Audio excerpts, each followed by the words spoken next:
কথায় কথায় কথামৃত অনুষ্ঠানের 258তম পর্বে আপনাদের স্বাগত। আপনারা এই অনুষ্ঠান দেখছেন প্রাণারাম বাংলা ইউটিউব চ্যানেলে, যেখানে সপ্তাহে 6 দিন সোম থেকে শনিবার সম্প্রচারিত হয় কথায় কথায় কথামৃত, আর কোষ্ঠীপাথর প্রাণারাম চ্যানেলে রবিবার করে থাকে শ্রী শ্রী মায়ের কথা। প্রত্যেকটি অনুষ্ঠানই শুরুর সময় রাত্রি 9টা। কেউ কেউ জানতে চেয়েছেন কোষ্ঠীপাথর প্রাণারাম চ্যানেলটি কিভাবে পাবেন। ইউটিউবে যেখানে সার্চ করা যায় সেখানে কোষ্ঠীপাথর, ওই ইংলিশ স্পেলিং KASTIPATHAR দিয়ে সার্চ করলেই কোষ্ঠীপাথরের বিভিন্ন ভিডিও দেখাতে আরম্ভ করবে। এমনিতে চ্যানেলটিতে শ্রী শ্রী মায়ের মুখ রয়েছে চ্যানেলটির পরিচায়ক হিসাবে। যে কোনো ভিডিও যখন দেখা যাচ্ছে কোষ্ঠীপাথর প্রাণারাম চ্যানেলের, সাধারণত ঠাকুরমা স্বামীজির ভাবাশ্রিত অনুষ্ঠানই তো থাকে, সেটা যে কোনো ভিডিও যখন দেখা যাচ্ছে তখন সেটাতে যদি কেউ সাবস্ক্রাইব করে দিলেন, যেটি বিনামূল্যে ঘটে থাকে, তাহলেই প্রাণারাম বাংলা যেমন সেরকম কোষ্ঠীপাথর প্রাণারামেরও যে কোনো অনুষ্ঠান যথাসময়ে পেতে সুবিধে হবে। শ্রী শ্রী রামকৃষ্ণ কথামৃততে আমরা আজকে প্রবেশ করব নতুন একটি দিনে এবং শ্রবণ করব শ্রীরামকৃষ্ণের অমীয় বাণী। প্রবেশ করব শ্রী শ্রী রামকৃষ্ণ কথামৃততে, যার সূচনায় কথামৃতকার শ্রীযুক্ত মহেন্দ্রনাথ গুপ্ত বা শ্রীম বা মাস্টার মহাশয় উদ্ধৃত করছেন, তব কথামৃতং তপ্ত জীবনং কবিভিরীরিতং কলমশাপহং শ্রবণমঙ্গলং শ্রীমদাততং ভুবি গৃণন্তি ইয়ে ভূরিদা জনাঃ। ঠাকুর শ্রীরামকৃষ্ণ দক্ষিণেশ্বর মন্দিরে মধ্যাহ্ন সেবার পর ভক্ত সঙ্গে বসিয়া আছেন। বেলা 2টা হইবে। শিবপুর হইতে বাউলের দল ও ভবানীপুর হইতে ভক্তেরা আসিয়াছেন। শ্রীযুক্ত রাখাল লাটু হরিশ আজকাল সর্বদাই থাকেন।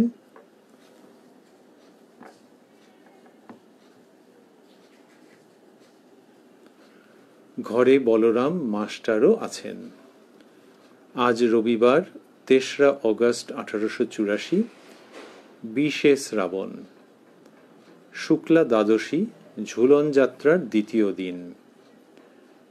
গতকল্য ঠাকুর সুরেন্দ্রের বাড়িতে গিয়াছিলেন, যেখানে শশধর প্রভৃতি ভক্তেরা তাহাকে দর্শন করিয়াছিলেন।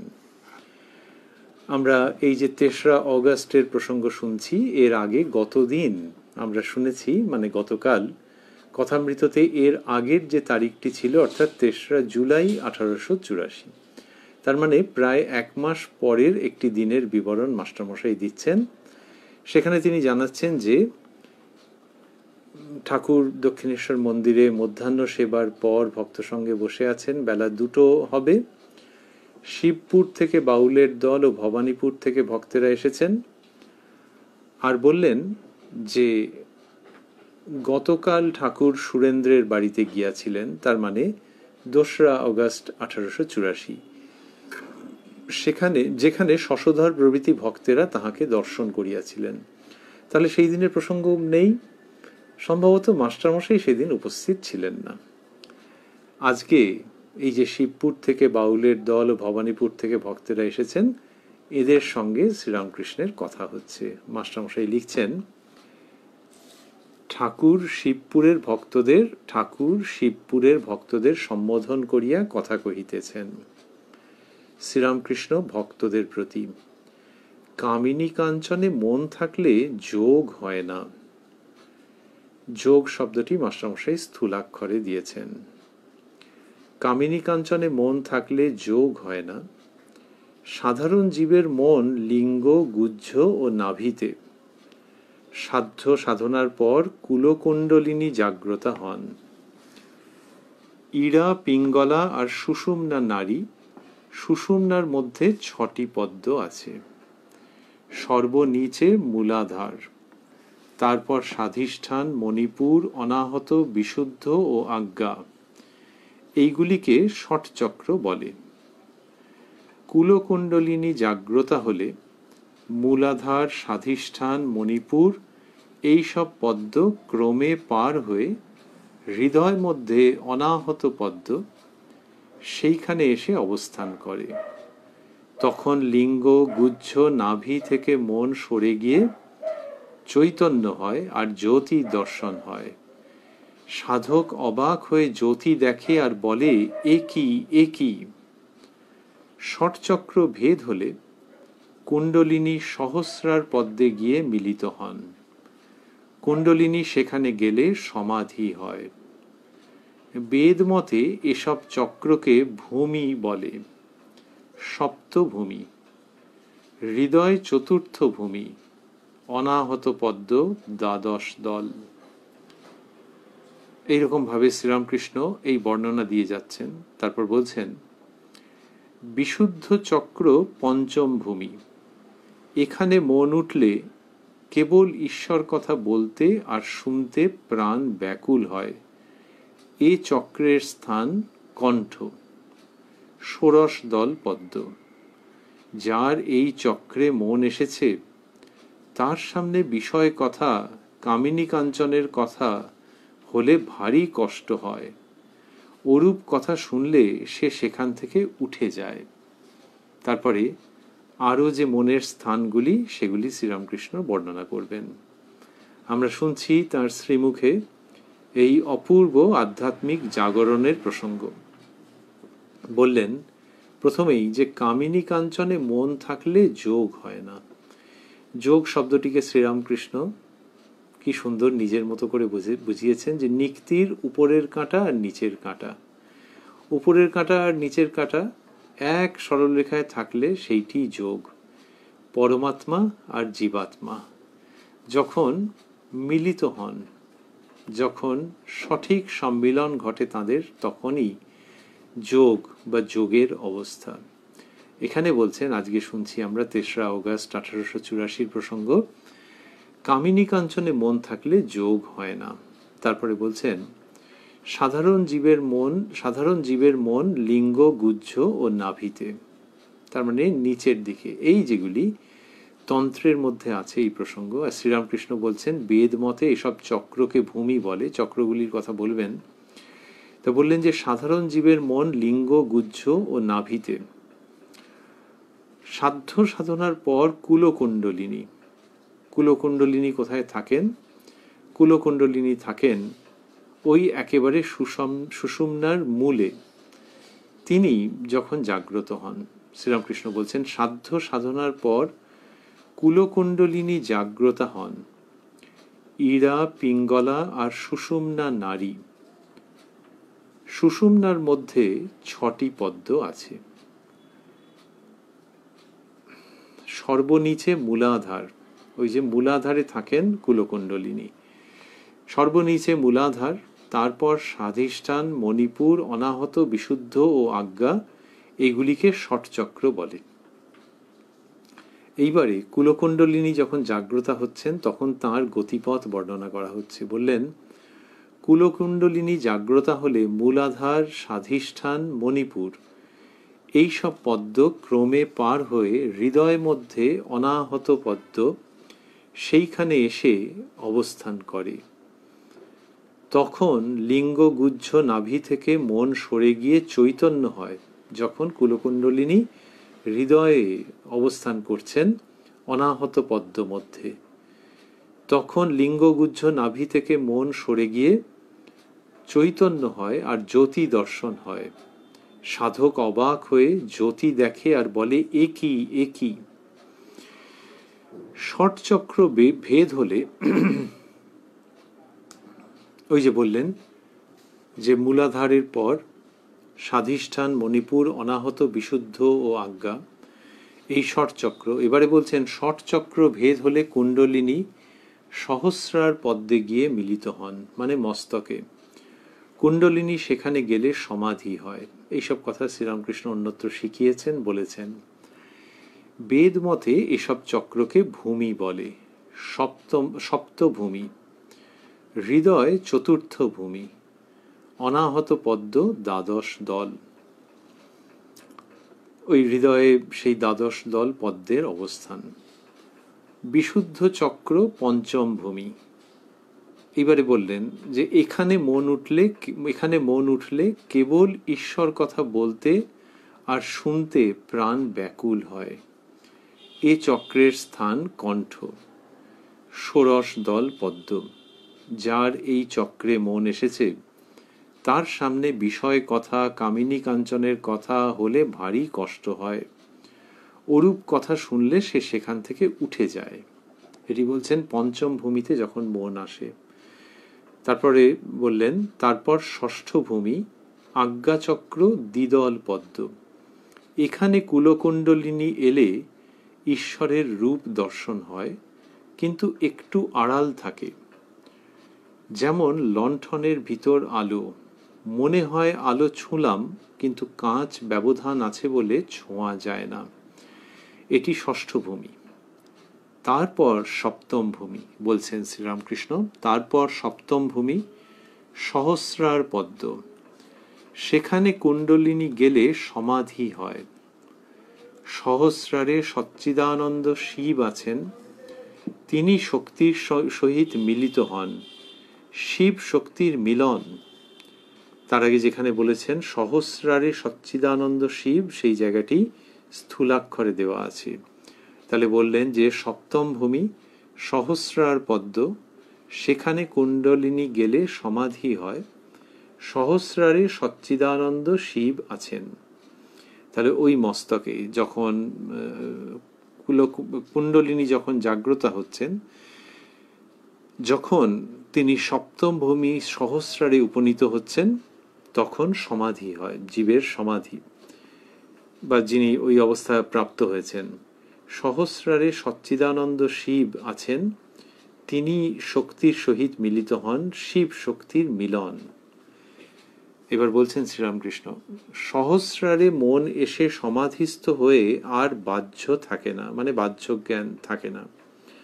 সে আর দেহ রক্ষা করতে পারে না। মুখে দুধ দিলে দুধ গড়িয়ে যায়। এ অবস্থায় থাকলে 21 দিনে মৃত্যু হয়। কালাপানিতে গেলে জাহাজ আর ফেরে না, সেকালের যেরকম বিশ্বাস, সেটিকে উদাহরণ হিসেবে উল্লেখ করলেন শ্রীরামকৃষ্ণ, করে বলছেন ঈশ্বর কোটি অবতারাদি এই সমাধি অবস্থা থেকে নামতে পারে। তারা ভক্তি ভক্ত নিয়ে থাকে, তাই নামতে পারে। তিনি তাদের ভিতর বিদ্যার আমি, ভক্তের আমি, লোকশিক্ষার জন্য রেখে দেন। তাদের অবস্থা যেমন ষষ্ঠ ভূমি আর সপ্তম ভূমির মাঝখানে বাজ খেলা। তো বললেন যে ঈশ্বর কোটি অবতার আদি এরা কি করেন, ওই সমাধি অবস্থা থেকে, মানে সপ্তম ভূমি থেকে, সমাধি অবস্থা থেকে নামতে পারে। বলছেন ঈশ্বর কোটি অবতার আদি এই সমাধি অবস্থা থেকে নামতে পারে। তারা ভক্তি ভক্ত নিয়ে থাকে, তাই নামতে পারে। তিনি তাদের ভিতর বিদ্যার আমি, ভক্তের আমি, লোকশিক্ষার জন্য রেখে দেন। তিনি মানে সেই পরম তত্ত্ব ঈশ্বর সচ্চিদানন্দ শ্রীরামকৃষ্ণ বিভিন্নভাবে উল্লেখ করেছেন, নির্দেশ করেছেন। এখানে বলছেন যে তিনি তাদের ভিতর বিদ্যার আমি, ভক্তের আমি, লোকশিক্ষার জন্য রেখে দেন। বিদ্যার আমি, ভক্তের আমি মানে ওই আমিত্বের বোধটা, সেই আমিত্বের বোধটা ঈশ্বরের বিদ্যা শক্তির গুণসম্পন্ন, এটি মানুষকে বদ্ধ করে না। তাহলে বিদ্যার আমি, ভক্তের আমি, অর্থাৎ তিনি ভক্তের ভাবে থাকেন। তিনি সারাক্ষণ ওই উপাস্য উপাসক এইরকম ভাবে থাকছেন। কে? যার মন সপ্তম ভূমিতে অবতীর্ণ হয়েছে। শ্রীরামকৃষ্ণ বললেন ঈশ্বর কোটি অবতার আদি, যার মন সপ্তম ভূমিতে অবতীর্ণ হয়েও নামছে, সেই তিনি কি করছেন, তার মধ্যে ঈশ্বরই রেখে দেন, বা সেই পরমার্থ বা সেই পরম তত্ত্ব তিনি রেখে দেন। বিদ্যার আমি, ভক্তের আমি। বললেন তিনি তাদের ভিতর বিদ্যার আমি, ভক্তের আমি, লোকশিক্ষার জন্য রেখে দেন। তাদের অবস্থা যেমন ষষ্ঠ ভূমি আর সপ্তম ভূমির মাঝখানে বাজ খেলা। এটি শ্রীরামকৃষ্ণ নিজের সম্বন্ধেও বলেছেন যে নিত্য আর লীলার মাঝখানে বাজ খেলা। বাজ খেলা মানে ওই নৌকোর এক ধরনের খেলা হতো, এখনো বহু জায়গায় হয়, কেরালাতে হয় বিশেষ করে। নৌকোর প্রতিযোগিতা, অতি দ্রুতগামী নৌকো, একবার এই তীর থেকে ওই তীরে যাচ্ছে, আবার ওই তীর থেকে এই তীরে আসছে, সেইটা বাজ খেলা। শ্রীরামকৃষ্ণ বলছেন তাদের অবস্থা যেমন ষষ্ঠ ভূমি আর সপ্তম ভূমির মাঝখানে বাজ খেলা। তার মানে এই দুটি ভূমির মাঝখানে তারা দ্রুত গতায়াত করছেন। সমাধির পর বিদ্যার আমি কেউ কেউ ইচ্ছা করে রেখে দেন, সে আমির আঁট নাই, রেখা মাত্র। বললেন যে কেউ কেউ ইচ্ছা করে রেখে দেন সমাধির পর বিদ্যার আমি, কিন্তু বলছেন যে সে আমির আঁট নাই। আঁট নাই মানে সেই আমির সঙ্গে কিছু আসক্তি জড়িত হয়ে থাকছে না, কোনো বন্ধন নাই। সে আমির আঁট নাই, রেখা মাত্র। তারপর হনুমান সাকার নিরাকার সাক্ষাৎকারের পর দাস আমি রেখেছিলেন। নারদাদি, সনক, সনন্দ, সনাতন, সনত কুমার এরাও ব্রহ্মজ্ঞানের পর দাস আমি ভক্তের আমি রেখেছিলেন। এরা জাহাজের মতো নিজেও পারে যান, আবার অনেক লোককে পার করে নিয়ে যান। হনুমানের কথা বললেন, নারদাদি তাদের কথা বললেন যে ব্রহ্মজ্ঞানের পর দাস আমি ভক্তের আমি রেখেছিলেন, আর এরা জাহাজের মতো নিজেও পারে যাচ্ছেন, আবার অনেক লোককে পার করেও দিচ্ছেন।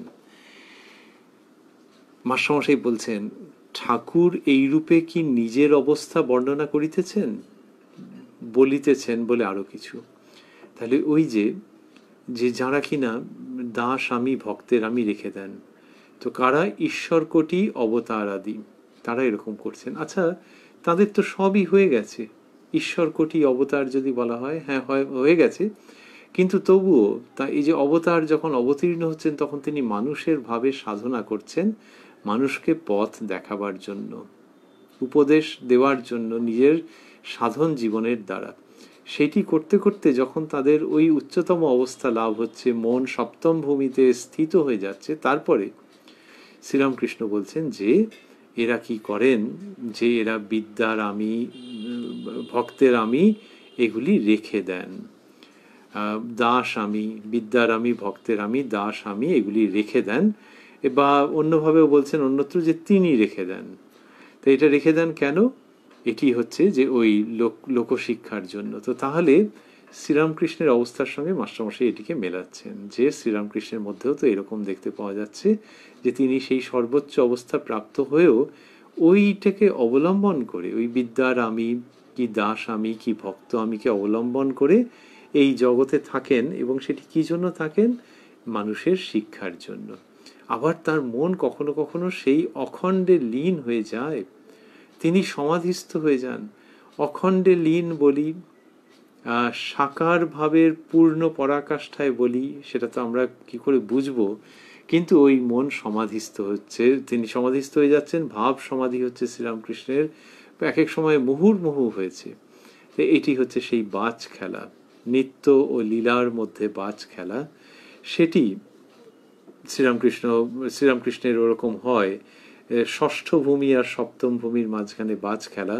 মাস্টারমশাই তো এগুলো দেখেছেন, তাই লিখছেন ঠাকুর এই রূপে কি নিজের অবস্থা বর্ণনা করিতেছেন, বলিতেছেন। এটি বলে মাস্টারমশাই আবার ঠাকুরের কথায় ফিরছেন। পরমহংস নিরাকারবাদী আবার সাকারবাদী। নিরাকারবাদী যেমন ত্রৈলঙ্গ স্বামী, এরা আপ্তসারা, নিজের হলেই হলো।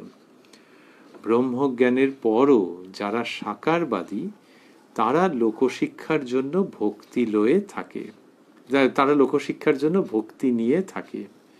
যেমন কুম্ভ পরিপূর্ণ হলো, অন্য পাত্রে জল ঢালাঢালি করছে। বললেন যে পরমহংস দুই রকম, নিরাকারবাদী এবং সাকারবাদী। এইবার এইগুলো শ্রীরামকৃষ্ণের বর্ণনার মধ্যে অপূর্ব, প্রায় মৌলিক কতকগুলি অঙ্কন, মৌলিক কতকগুলি সত্য পরিবেশন। মৌলিক এই জন্যই যে এই ভঙ্গিতে পরিবেশন দেখতে পাওয়া যায় না, এবং পরিবেশনের মধ্যে এই উপাদানগুলি সর্বত্র পাওয়া যায় না, যে পরমহংস নিরাকারবাদী আবার সাকারবাদী। এবার বলছেন নিরাকারবাদী যেমন ত্রৈলঙ্গ স্বামী, এরা আপ্তসারা, নিজের হলেই হলো। কিন্তু যারা সাকারবাদী পরমহংস, তাদের কথা বলছেন। বললেন ব্রহ্মজ্ঞানের পরও যারা সাকারবাদী, তারা লোকশিক্ষার জন্য ভক্তি লয়ে থাকে, তারা লোকশিক্ষার জন্য ভক্তি নিয়ে থাকে। যেমন কুম্ভ পরিপূর্ণ হলো, অন্য পাত্রে জল ঢালাঢালি করছে। তাহলে কুম্ভ পরিপূর্ণ হয়েছে, সেটি হচ্ছে ওই ভক্তিভাবে পরমহংস অবস্থা প্রাপ্তি। তারপর সেই কুম্ভ অর্থাৎ কলসি থেকে তো আবার জল ঢালাঢালিও হয়, সেটি হলো ওইটির সঙ্গে উপমিত হওয়ার মতো যে তিনি আবার লোকশিক্ষার জন্যে জগতে মন রাখেন। বলছেন শ্রীরামকৃষ্ণ, এরা যেসব সাধনা করে ভগবানকে লাভ করেছে সেই সকল কথা লোকশিক্ষার জন্য বলে, তাদের হিতের জন্য। জলপানের জন্য অনেক কষ্টে কূপ খনন করলে ঝুড়ি কোদাল লয়ে। কূপ হয়ে গেল, কেউ কেউ কোদাল আর যন্ত্র কূপের ভিতরেই ফেলে দেয়, আর কি দরকার। কিন্তু কেউ কেউ কাঁধে ফেলে রাখে পরের উপকার হবে বলে। এইটি বলছেন যে যিনি সাকারবাদী তিনি ওই রকম নন, যে নিজের হলেই হলো এরকম নয়, তারা লোকশিক্ষার জন্য ভক্তি নিয়ে রাখেন। এবং বলছেন এরা যেসব সাধনা করে ভগবানকে লাভ করেছে সেই সকল কথা লোকশিক্ষার জন্য বলে, তাদের হিতের জন্য। এই যে লোকশিক্ষার জন্য তারা বলেন, সেটি শ্রীরামকৃষ্ণের ভাবের সঙ্গে পূর্ণরূপে মিলে যাচ্ছে, যে তিনি লোকশিক্ষার জন্যই কথা বলছেন। তো বললেন জলপানের জন্য অনেক কষ্টে কূপ খনন করলে ঝুড়ি কোদাল লয়ে। কূপ হয়ে গেল মানে ওই কুয়ো হয়ে গেল। তারপর কি বলছেন, কেউ কেউ কোদাল আর যন্ত্র কূপের ভিতরেই ফেলে দেয়, আর কি দরকার। যে অনেক সব পরিশ্রম হয়েছে, গেল ওখানে ফেলে দিল। তাহলে আর কেউ যে কূপ খুঁড়তে পারতো সেটা আর ভাবলই না। কিন্তু যিনি প্রেমী, যিনি সাকারবাদী পরমহংস, তিনি কি করেন, তিনি রেখে দেন, বা তিনি মানুষের কল্যাণের জন্য সেই সাধনার কথা বলেন। ওইটিই তো ঝুড়ি কোদাল রেখে দেওয়া।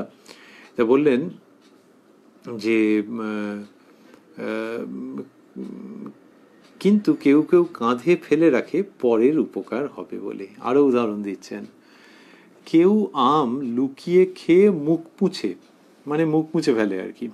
কেউ আম লুকিয়ে খেয়ে মুখ মুছে, কেউ অন্য লোককে দিয়ে খায় লোকশিক্ষার জন্য আর তাকে আস্বাদন করবার জন্য। চিনি খেতে ভালোবাসি। তো বলছেন যে কেউ অন্য লোককে দিয়ে খায় লোকশিক্ষার জন্য আর তাকে আস্বাদন করবার জন্য, চিনি খেতে ভালোবাসি। তা এইটি বললেন যে কেউ আম লুকিয়ে খেয়ে মুখ মুছে, মানে মুখে আম যদি দেখতে পাওয়া যায় ইত্যাদি। আর কেউ অন্য লোককে দিয়ে খায় লোকশিক্ষার জন্য আর তাকে আস্বাদন করবার জন্য। ওই পরমহংসের মধ্যে দু রকম স্বভাব দেখাচ্ছেন। তারপরে বলছেন, গোপীদেরও ব্রহ্মজ্ঞান ছিল, কিন্তু তারা ব্রহ্মজ্ঞান চাইতো না। তারা কেউ বাৎসল্যভাবে, কেউ সখ্যভাবে, কেউ মধুরভাবে, কেউ দাসীভাবে ঈশ্বরকে সম্ভোগ করতে চাইতো। তাই গোপীদের মধ্যেও একই রকম বলছেন। এই পুরো প্রসঙ্গটি কোনখানে যাচ্ছে, যে ব্রহ্মজ্ঞান কেউ লাভ করেও অথবা লাভ করবার ক্ষমতা থাকা সত্ত্বেও দেখো ভিতরে কিরকম প্রেম রয়েছে, যার জন্যে অন্যদেরকে ওই পথের কথা বলবার জন্য ব্যগ্র হয়েছে। গোপীরা আবার কিরকম বললেন, ব্রহ্মজ্ঞান ছিল কিন্তু তারা ব্রহ্মজ্ঞান চাইতো না। তার মানে তারা ওটার মধ্যে আর বিশেষ অবস্থান করতে চাইছেন না, আস্বাদন করতে চাইছেন না। কেন আস্বাদন করতে চাইছেন না? ব্রহ্মজ্ঞানের মধ্যে, অদ্বৈত চিন্তার মধ্যে আস্বাদন করলে আর আমি তুমি ভাব থাকবে না, তো তখন আর কি করে কি হবে, আর আস্বাদন হবে না। তো তারা কেউ বাৎসল্যভাবে, কেউ সখ্যভাবে, কেউ মধুরভাবে, কেউ দাসীভাবে ঈশ্বরকে সম্ভোগ করতে চাইতো। প্রসঙ্গটা একটা জায়গা থেকে আরেক জায়গায় এলো একটা সাধারণ সূত্র ধরে, যে যিনি লোকশিক্ষা দিচ্ছেন, যিনি পরমহংস, তিনি কিরকম, তিনি ওই আম খেয়ে মুখ মুছে ফেলেন না। তিনি চান যে অন্যদেরও দিতে, এটির স্বাদ দিতে চান। সেই জন্যে তিনি একটু ভক্তের আমি, তিনি একটু বিদ্যার আমি, ভক্তের আমি, দাস আমি রেখে দেন, যার সহায়ে তিনি আবার এই জগতে ফেরেন এবং মানুষকে ঈশ্বরীয় পথের পরমার্থ লাভের সন্ধান দেন।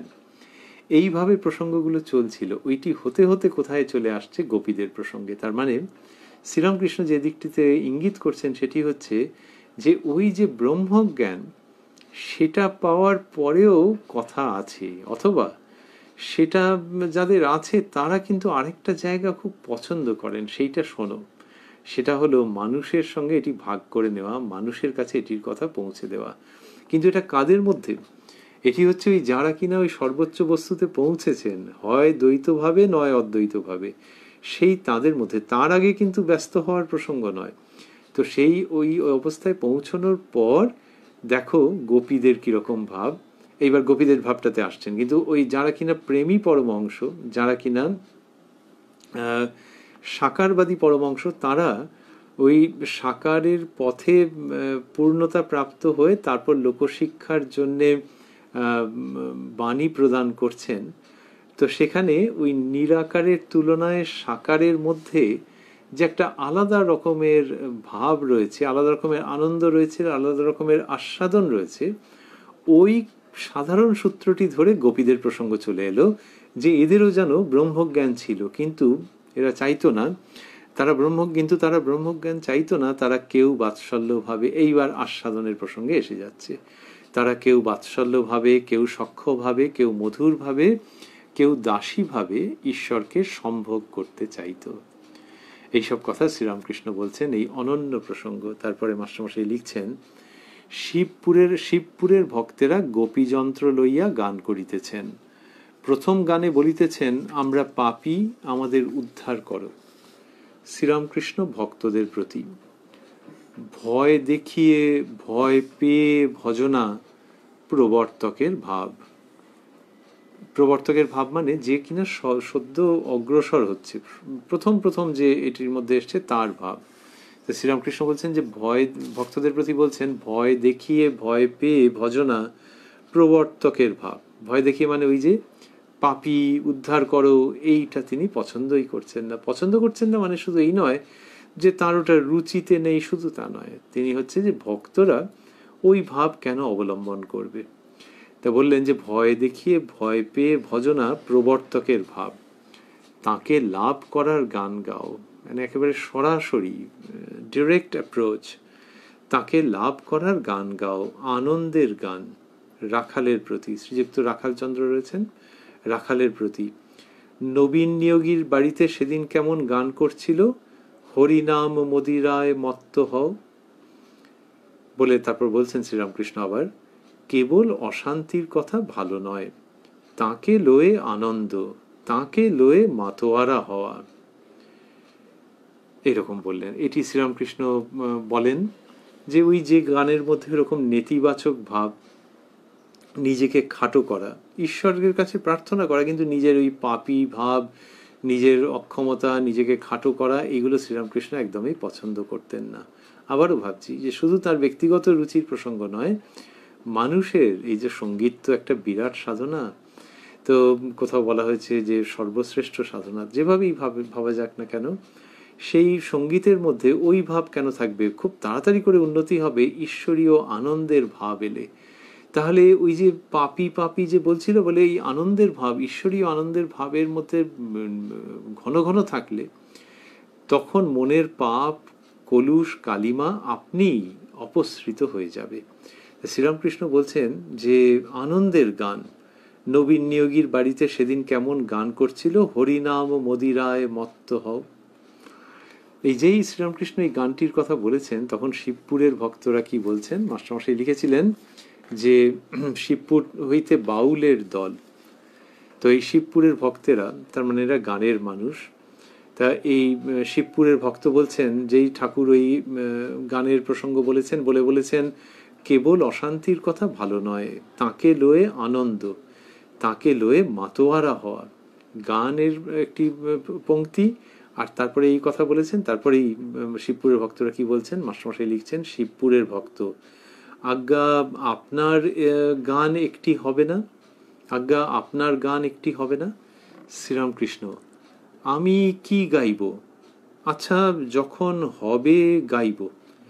যখন হবে মানে এমনিতে হয় কি যে মনে হয় যে যখন গানের মুড আসবে, মেজাজ আসবে, তখন গাইব। শ্রীরামকৃষ্ণের ক্ষেত্রে তা নয়।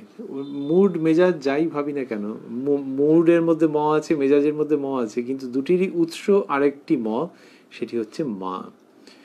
মা ভবতারিণীর ইচ্ছে যেমনটি যেমনটি হয় শ্রীরামকৃষ্ণের মধ্যে দিয়ে তেমনটি তেমনটি প্রকাশিত হয়। তিনি বলেছেন, আমার মা যেমন বলান তেমনি বলি, যেমন করান তেমনি করি, তিনি যন্ত্রী আমি যন্ত্র। সেই জন্য মায়ের ইচ্ছে হলে শ্রীরামকৃষ্ণ গান করেন। মাস্টারমশাই সেই প্রথম দিকে যখন দক্ষিণেশ্বরে যাচ্ছেন, কথামৃততে সেই বর্ণনা রয়েছে, তিনি নাট মন্দিরে গিয়ে শ্রীরামকৃষ্ণকে বলছেন, শ্রীরামকৃষ্ণের গান শুনেছেন কিছুকাল আগে, ওই দিনই, তা অত্যধিক ভালো লেগেছে। তারপরে এই রাত্রির বেলায় বেশ একটু সন্ধে গড়িয়ে রাত হতে চলেছে, নাট মন্দিরে গিয়ে ঠাকুরকে বলছেন যে আজ আর কি গান হবে? ঠাকুর শ্রীরামকৃষ্ণ একটু ভেবে বললেন, না আজ আর গান হবে না, তবে তুমি এক কাজ করো, বলরামের বাড়ি যেও, সেখানে গান হবে। এরকম একটু ভেবে বলছেন, না আজ আর গান হবে না। এই যে ভেবে বলছেন, এই সবসময় মায়ের সঙ্গে ওই যোগটি তিনি রাখছেন, মায়ের সঙ্গে তিনি নিত্য যুক্ত। সেই জন্য আপনি কি গান করবেন, দুম করে এটার উত্তর দিতে পারছেন না। এরকম একাধিক রয়েছে। এখানেও যখন বললেন, শিবপুরের ভক্ত বললেন, আজ্ঞা আপনার গান একটি হবে না? তখন শ্রীরামকৃষ্ণ বলছেন, আমি কি গাইব? আচ্ছা যখন হবে গাইব। কিয়ৎক্ষণ পরে ঠাকুর গান গাহিতেছেন। গাইবার সময় ঊর্ধ্ব দৃষ্টি। গান, কৌপিন দাও কাঙাল বেশে ব্রজে যাই হে ভারতী। গান, গৌর প্রেমের ঢেউ লেগেছে গায়ে। গান, দেখসে আয় গৌর বরণ রূপখানি গো সজনী। আলতা গোলা দুধের ছানা মাখা গোড়ার গায়ে, দেখে ভাবের উদয় হয়। কারিগর ভাঙর মিস্ত্রি বৃষ ভানু নন্দিনী। গান, ডুব ডুব ডুব রূপসাগরে আমার মন। গৌরাঙ্গের নামের পর ঠাকুর মার নাম করিতেছেন। 1. শ্যামাধন কি সবাই পায়, অবোধ মন বোঝে না একই দায়। 2. মজলো আমার মন ভ্রমরা শ্যামা পদ নীল কমলে। 3. শ্যামা মা কি কল করেছে, কালী মা কি কল করেছে, 14 পোয়া কলের ভিতরই কত রঙ্গ দেখাতেছে। আপনি থাকি কলের ভিতরই, কল ঘুরায় ধরে কলডুরি। কল বলে আপনি ঘুরি, জানে না কে ঘুরাতেছে। যে কলে জেনেছে তারে, কল হতে হবে না তারে। কোন কলের ভক্তি ডোরে আপনি শ্যামা বাঁধা আছে।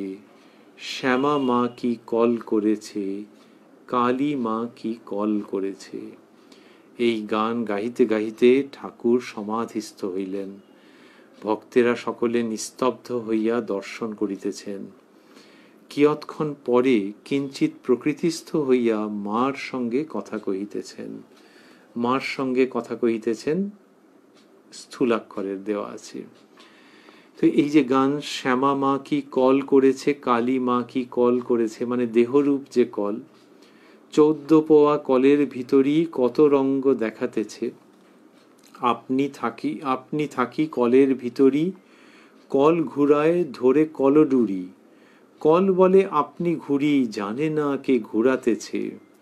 যে কলে জেনেছে তারে, মানে যিনি মাকে জেনেছেন, যে কলে জেনেছে তারে, কল হতে হবে না তারে। আর সেই তার ভক্তির কাছে শ্যামামা বাধা পড়ে যান। কোন কলের ভক্তি ডোরে আপনি শ্যামা বাঁধা আছে। এটি গাইতে গাইতে ঠাকুর সমাধিস্থ হয়ে যাচ্ছেন। কি অসাধারণ দৃশ্য! ভক্তেরা সকলে নিস্তব্ধ হইয়া দর্শন করিতেছেন। কিয়ৎক্ষণ পরে কিঞ্চিৎ প্রকৃতিস্থ হইয়া মার সঙ্গে কথা কহিতেছেন। ঠাকুর মা ভবতারিণীর সঙ্গে কথা বলছেন। মা, উপর থেকে এইখানে নেমে এসো, কি জ্বালাও, চুপ করে বসো। উপর থেকে, তখন মাস্টারমশাই তারপরে বন্ধনীর মধ্যে দিয়েছেন সহস্রার থেকে জিজ্ঞাসার চিহ্ন। মাস্টারমশাইয়ের ইঙ্গিত ধরে অগ্রসর হলে এটি দাঁড়ায় যে মা কুলকুণ্ডলিনী স্বরূপা তিনি সহস্রারে অবস্থান করছেন। শ্রীরামকৃষ্ণ সমাধিস্থ হয়ে গেছেন, তো তিনি সহস্রারে অবস্থান করছেন। আর ঠাকুর শ্রীরামকৃষ্ণ মাকে ওই রকমভাবে অনুরোধ করছেন, আহ্বান করছেন, মায়ের সঙ্গে রীতিমতো ঝগড়াঝাঁটি করার উপক্রম করছেন। বলছেন, মা উপর থেকে এইখানে নেমে এসো, মা উপর থেকে এইখানে নেমে এসো। এইখানে মানে জানি না আমরা, হয়তো হৃদয়ে। কি জ্বালাও, চুপ করে বসো। এই যে মা ওই সহস্রারে অবস্থান করছেন, শ্রীরামকৃষ্ণের এই ভাব, এবং তিনি মাকে ওই রকম ভাবে সন্তান রূপে একেবারে মায়ের সঙ্গে ওইরকম চলছে, সন্তান রূপে চোটপাট করছেন। এইখানে নেমে এসো মা, উপর থেকে এইখানে নেমে এসো, কি জ্বালাও, চুপ করে বসো। এই শ্রীরামকৃষ্ণ জগতের মধ্যে মন রাখতে চাইছেন। শিবপুরের ভক্ত মহাশয় গানের কথা বলেছিলেন। ঠাকুর বললেন যে আচ্ছা যখন হবে গাইব। তারপরে এই গানগুলি গাইতে গাইতে শ্যামা মা কি কল করেছে এই গাইতে গাইতে সমাধিস্থ হচ্ছেন, এবং তখন মাকে দেখছেন যে মা ওই সহস্রারে অবস্থান করছেন। কিন্তু মা যতক্ষণ না নেমে আসছেন তখন ঠাকুর ততক্ষণ কথা বলতে পারছেন না। ভক্তদের সঙ্গে যে কথা বলবেন সেটি সম্ভব হয়ে উঠছে না। এসব প্রসঙ্গ, এসব ক্ষণের, এসব মুহূর্তের তুলনা মেলা ভার, বা হয়তো তুলনা পাওয়াই যাবে না। তারপর বলছেন, মা যার যা আছে তাই তো হবে। ওই যার যা, তারপর মাস্টারমশাই বন্ধনীর মধ্যে দিয়েছেন সংস্কার। মা যার যা আছে তাই তো হবে, আমি আর এদের কি বলবো, বিবেক বৈরাগ্য না হলে কিছু হয় না। যে ভাবটি হচ্ছে যে মা যেন চাইছেন, যে ঠাকুর বলছেন, যেন মানে আমরা অনুমান করছি শ্রীরামকৃষ্ণের এই মায়ের প্রতি নিবেদিত উক্তির মাধ্যমে, উক্তিগুলি থেকে, যে ওই মা ওরকম চাইছেন। মা তখন ঠাকুর যেন মায়ের সঙ্গে আবারও লড়ে যাচ্ছেন, অক্ষমতা ব্যক্ত করছেন যে কি করে করব। কোনটি? এই যে বলছেন, মা যার যা আছে তাই তো হবে, যার যা সংস্কার, মাস্টারমশাই সে ইঙ্গিত দিচ্ছেন। আমি আর এদের কি বলবো, বিবেক বৈরাগ্য না হলে কিছু হয় না। তারপর বলছেন, বৈরাগ্য অনেক প্রকার। এবার তার মানে মনটা হয়তো একটু জগতে নেমেছে, ভক্তদের সঙ্গে কথা বলছেন। বৈরাগ্য অনেক প্রকার। একটু মজা করেই বলছেন, একরকম আছে মর্কট বৈরাগ্য, সংসারের জ্বালায় জ্বলে বৈরাগ্য, সে বৈরাগ্য বেশি দিন থাকে না। আর ঠিক ঠিক বৈরাগ্য, সব আছে কিছুর অভাব নাই, কিছুর অভাব নাই অথচ সব মিথ্যাবোধ। বৈরাগ্য একেবারে হয় না, সময় না হলে হয় না। তবে একটি কথা আছে, শুনে রাখা ভালো। সময় যখন হবে তখন মনে হবে ও সেই শুনেছিলাম, ও সেই শুনেছিলাম। আর একটি কথা, এসব কথা শুনতে শুনতে বিষয় বাসনা একটু একটু করে কমে। মদের নেশা কমাবার জন্য একটু একটু চালুনির জল খেতে হয়, তাহলে ক্রমে ক্রমে নেশা ছুটতে থাকে। এটা বললেন শ্রীরামকৃষ্ণ। বলছেন, বৈরাগ্য অনেক প্রকার। একরকম আছে মর্কট বৈরাগ্য। বললেন যে সংসারের জ্বালায় জ্বলে বৈরাগ্য, সে বৈরাগ্য বেশি দিন থাকে না। তারপরে তার বিপরীতে দেখাচ্ছেন, বলছেন, আর ঠিক ঠিক বৈরাগ্য, সব আছে কিছুর অভাব নাই অথচ সব মিথ্যাবোধ। যে তার মানে ভেতরে একটা শূন্যতা। তাহলে সব আছে, তাহলে আবার কিরকম হলো? ওই সব আছে মানে জাগতিক দিক দিয়ে কোনো অভাব নেই, কিন্তু সব মিথ্যাবোধ, যে এগুলি সত্য নয়, সেইটি হচ্ছে যখন বোধ আসছে তখন সেটিকে বলা হচ্ছে প্রকৃত বৈরাগ্য। শ্রীরামকৃষ্ণ বললেন ঠিক ঠিক বৈরাগ্য। তারপর বলছেন বৈরাগ্য একেবারে হয় না, সময় না হলে হয় না। তাহলে তারপরে বলছেন একটা কথা আছে যে ওটা শুনে রাখা ভালো। তারপর যখন সময় হবে তখন মনে হবে ও, কিরম বলছেন সুন্দর, যে তবে একটি কথা আছে শুনে রাখা ভালো, সময় যখন হবে তখন মনে হবে ও সেই শুনেছিলাম। তখন ওইটার সমর্থন পাওয়া যাবে, ওই জন্য শুনে রাখা ভালো। কিন্তু সময় না হলে হয় না, বলা হয় যে কর্মক্ষয় না হলে হয় না, তাহলে কর্মক্ষয় না হলে হচ্ছে না, কিন্তু ওই শুনে রাখলে কি হবে যে তখন মনে হবে যে হ্যাঁ সেই শুনেছিলাম, এই প্রসঙ্গটা শুনেছিলাম। আর বলছেন যে এই যে শুনে রাখা তার একটা অন্য ভূমিকাও আছে, উপযোগিতা আছে। সেটি কিরকম বলছেন, আরেকটি কথা, এসব কথা শুনতে শুনতে বিষয় বাসনা, এসব কথা শুনতে শুনতে বিষয় বাসনা একটু একটু করে কমে। মদের নেশা কমাবার জন্য একটু একটু চালুনির জল খেতে হয়, তাহলে ক্রমে ক্রমে নেশা ছুটতে থাকে। তাহলে এইগুলো শুনলে কি হবে, ওই বিষয় বাসনা সেগুলি একটু একটু করে কমবে। সেই জন্য ঈশ্বরীয় প্রসঙ্গ শুনে রাখা ভালো। আর এই যে আগে বলেছেন বৈরাগ্য একেবারে হয় না, সময় না হলে হয় না, তার বিপরীতে এটি বলছেন, কেমনিতে কোনো বিরোধ নেই যে এই বৈরাগ্যের প্রসঙ্গ, জগতের অনিত্যতার প্রসঙ্গ এক্ষুনি যদি সম্পূর্ণরূপে বোধ নাও হয়ে থাকে তাহলেও শুনে রাখা ভালো। ওই কারণে, কিরকম কিরকম কারণে, একটি হচ্ছে যে যখন ওই বোধ আসবে তখন মনে হবে যে ও সেই শুনেছিলাম, আর একটি হচ্ছে যে এটি শুনতে শুনতে মনের মধ্যে থেকে ভোগ বাসনা ক্রমে ক্রমে যেতে থাকে। তারপর বলছেন জ্ঞান লাভের অধিকারী বড়ই কম। গীতায় বলেছে হাজার হাজার লোকের ভিতর একজন তাকে জানতে ইচ্ছা করে, মনুষ্যানাং ইত্যাদি যে শ্লোক আছে। আবার যারা জানতে ইচ্ছা করে সেইরূপ হাজার হাজার লোকের ভিতর একজন জানতে পারে। এটি বলবার পরেই ওই তান্ত্রিক ভক্ত যিনি ছিলেন তিনি বলছেন মনুষ্যানাং সহস্রেষু কশ্চিৎ ইয়ততি সিদ্ধয়ে ইত্যাদি। শ্রীরামকৃষ্ণ, সংসারে আসক্তি যত কমবে ততই জ্ঞান বাড়বে। কামিনী কাঞ্চনে আসক্তি, এটি বললেন যে সংসারে আসক্তি যত কমবে তত জ্ঞান বাড়বে।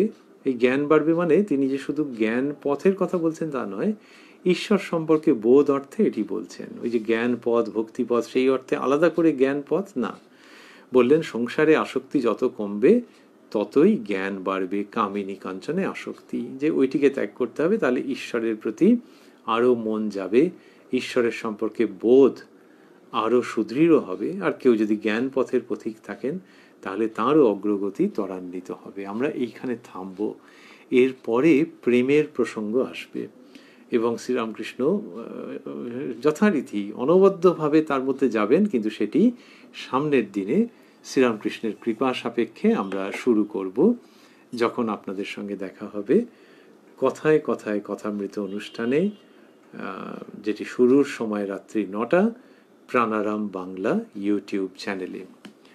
আমরা রয়েছি শ্রী শ্রী রামকৃষ্ণ কথামৃতের যেটি উদ্বোধন সংস্করণ, উদ্বোধনের প্রকাশনা, সেটির 507 পৃষ্ঠায়। আমরা রয়েছি 3রা অগস্ট 1884-তে দক্ষিণেশ্বরে শ্রীরামকৃষ্ণের ঘরে, যেখানে শ্রীরামকৃষ্ণ উপবিষ্ট রয়েছেন এবং ভক্ত সঙ্গে ওই দুপুরের দিকে অনন্য প্রসঙ্গ করছেন। এই এক ফাঁকে একটু উল্লেখ করে রাখা যাক, আমরা অনুষ্ঠানের শুরুতে উল্লেখ করেছি আরও একবার যে কোষ্ঠীপাথর প্রাণারাম চ্যানেলে শ্রী শ্রী মায়ের কথা প্রতি রবিবার সম্প্রচারিত হয়। শুরুর সময় রাত্রি 9টা। কোষ্ঠীপাথর চ্যানেলটি পাওয়ার জন্যে যেমনভাবে ইউটিউবে সার্চ করতে হয়, সেরকমভাবেই ইংলিশে KASTIPATHAR লিখে সার্চ করলে অনেক ভিডিও দেখাতে থাকবে। তারই মধ্যে দেখা যাবে যে ঠাকুরমা স্বামীজির ভাবাশ্রিত ভিডিও, যেগুলি দেখলেই বুঝতে পারা যাবে, এবং সেই ভিডিও খুললে দেখা যাবে কোষ্ঠীপাথর প্রাণারাম। সেইখানে সাবস্ক্রাইব করে রাখলে যেমন প্রাণারাম বাংলায় বিনামূল্যে ওই চ্যানেলটির সঙ্গে যুক্ত থাকা যাবে, অর্থাৎ কোষ্ঠীপাথর প্রাণারামে যে যে অনুষ্ঠান হবে সেগুলি যথাসময়ে জানতে পারা যাবে। আজকের অনুষ্ঠান শেষ করতে করতে আমরা ভাবছি যে শ্রীরামকৃষ্ণ যে বললেন যে ব্রহ্মজ্ঞানের পরেও লোকশিক্ষার জন্য যারা ভক্তি নিয়ে থাকেন তাদের কথা বলছিলেন, এবং বললেন যে এরা যেসব সাধনা করে ভগবানকে লাভ করেছে, পরমহংসের কথা বলছেন, এরা যেসব সাধনা করে ভগবানকে লাভ করেছে সেই সকল কথা লোকশিক্ষার জন্য বলে, তাদের হিতের জন্য, জল পানের জন্য অনেক কষ্টে কূপ খনন করলে ঝুড়ি কোদাল লয়ে কূপ হয়ে গেল। কেউ কেউ কোদাল আর যন্ত্র কূপের ভিতরেই ফেলে দেয়, আর কি দরকার, কিন্তু কেউ কেউ কাঁধে ফেলে রাখে পরের উপকার হবে বলে। এই মাস্টারমশাইয়ের কাঁধে ফেলে রেখেছেন শ্রীরামকৃষ্ণ। কীরকমভাবে করেছেন তিনি এই কথামৃতের মধ্যে দিয়ে সেগুলি রেখে গেছেন। আবারও ভাবছি মাস্টারমশাই এই ইঙ্গিত করলেন যে ঠাকুর এই রূপে কি নিজের অবস্থা বর্ণনা করিতেছেন, তাহলে নিজের অবস্থা বর্ণনা করছেন কে, যিনি কিনা ঈশ্বর কোটি অবতার স্বয়ং ভগবান, তিনি ওই মানুষের মতো করে যখন সাধনা করেছেন এবং সিদ্ধি লাভ করেছেন, তারপরে ওই ঝুড়ি কোদাল ইত্যাদি আর যা সব যন্ত্র সেগুলো তিনি ফেলে দেননি। আমাদের ভাবতে খুবই ভালো লাগছে, আনন্দ লাগছে এই সত্যকে পুনরায় স্মরণ করতে, যে শ্রীরামকৃষ্ণ ফেলে দেননি, সেগুলি যাতে মানুষের কাজে লাগে সেই জন্য রেখে দিয়েছেন। এই কথামৃতের মধ্যে আমরা পাচ্ছি কত রকমের সাধন সংকেত রয়েছে। যত মত তত পথের প্রকাশক বাণী, যেখানে শ্রীরামকৃষ্ণ অনন্ত মত অনন্ত পথ এই সব কথা বলছেন, যে বিভিন্ন মত দিয়ে বিভিন্ন পথ দিয়ে বিভিন্ন মতের সাহায্যে তার কাছে পৌঁছানো যায়। আর কত রকমের পথের সব উপাদান উপকরণ তিনি বলছেন। জ্ঞান পথে এরকম করতে হয়, ভক্তি পথে এরকম করতে হয়, এই রকম সব নানান রকম তিনি বলছেন। আবার অন্যান্যরা কি রকম পথ অবলম্বন করে সেই সব বলছেন। সেই জন্য তার কাছে বিভিন্ন সম্প্রদায়ের বিভিন্ন ধর্মের মানুষ এসে শান্তি পেয়েছেন, আনন্দ পেয়েছেন, এখনো পাচ্ছেন, এবং তাকে একেবারে আপন অভিভাবকের মতো মনে করেন। সেই শ্রীরামকৃষ্ণ যে সাধনা করেছেন, তিনি তো নিজের সাধনার অবস্থার কথা কত বলেছেন, তার অদ্বৈত সাধনার কথা, তার মধুর ভাবের সাধনার কথা, বাৎসল্য সাধনার কথা, অন্যান্য ধর্ম মত পথে সাধনার কথা তিনি যেমন যেমন করেছেন সেগুলো তো বলেছেন, সেগুলো ভক্তদের কাজে লাগবে বলে। তা সেই ঝুড়ি কোদাল যন্ত্র সেই সব উনি রেখে গেছেন। আমরা ভাবছি কাঁধে, ওই যে বললেন কিন্তু কেউ কেউ কাঁধে ফেলে রাখে, তো এইটা মাস্টারমশাই কাঁধে ফেলে রেখেছেন। মাস্টারমশাই পরম সৌভাগ্যবান যে তার কাঁধে ফেলে রেখেছেন, তিনি কথামৃত রচনা করেছেন। সেটির মধ্যে দিয়ে আমাদের ভাবতে অমিত প্রশান্তি ও আনন্দ লাভ হচ্ছে যে কথামৃতের মধ্যে সেই সব যন্ত্র রাখা আছে, যার দ্বারা এই ভবসংসারের যন্ত্রণার অবসান ঘটে এবং পরমার্থ প্রাপ্তি হয়। শ্রীরামকৃষ্ণ মাস্টারমশাইয়ের স্কন্ধে সেই গুরু দায়িত্ব অর্পণ করেছেন, যেখানে তিনি কথামৃতের মধ্যে ঠাকুরের সেই সমস্ত কিছু সাধনার যে পথ, সাধনার যে সহায়, সাধনার যে উপাদান, সেগুলিকে স্থাপন করেছেন আমাদের কল্যাণের জন্য, যাতে আমরাও ওই শ্রীরামকৃষ্ণের উদাহরণের মতো কূপ খনন করতে পারি, সুস্বাদু সুমিষ্ট জল খাওয়ার জন্যে, বা ঠিক বলতে গেলে ঈশ্বরীয় অমৃত অন্তরে আস্বাদন করবার জন্য। ওং নিরঞ্জনং নিত্যম অনন্ত রূপং ভক্তানুকম্পা ধৃত বিগ্রহং বৈ ঈশাবতারং পরমেশমিড্যং তং রামকৃষ্ণং শিরসা নমামি।